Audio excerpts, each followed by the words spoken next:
శ్రీ గురుభ్యో నమః. శ్రీ విష్ణు సహస్రనామ స్తోత్రం 58వ శ్లోకం.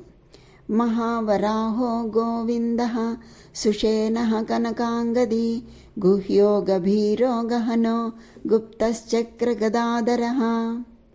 మహావరాహో గోవిందః.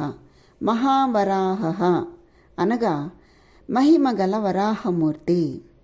గోవిందః అనగా గోవులకు ఆనందాన్నిచ్చువాడు, భూమికి ఆధారభూతమైనవాడు. సుషేణః అంటే శోభనమైన సేన కలిగినవాడు. కనకాంగది సువర్ణమయములైన భుజకీర్తులు కలవాడు. గుహ్యః అనగా హృదయ గుహలో దర్శించదగినవాడు.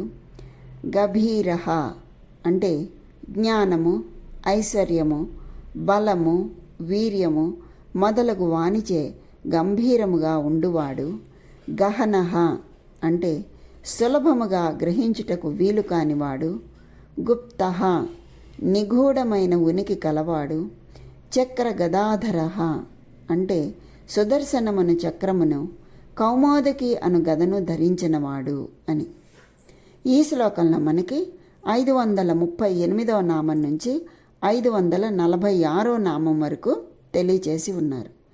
మహావరాహో గోవిందః సుషేణః కనకాంగదీ గుహ్యో గభీరో గహనో గుప్తశ్చక్రగదాధరః అనగా మహిమగల వరాహమూర్తి, గోవులకు ఆనందాన్నిచ్చువాడు, భూమికి ఆధారభూతమైనవాడు, శోభనమైన సేన కలవాడు, సువర్ణమయములైన భుజకీర్తులు కలవాడు, హృదయ గుహలో దర్శించదగినవాడు, జ్ఞానము, ఐశ్వర్యము, బలము, వీర్యము మొదలగు వానిచే గంభీరముగా ఉండువాడు, సులభముగా గ్రహించుటకు వీలు కానివాడు, నిగూఢమైన ఉనికి కలవాడు, సుదర్శనమను చక్రమును, కౌమోదకి అను గదను ధరించినవాడు అయినటువంటి ఆ శ్రీహరికి శతసహస్ర వందనాలు అని.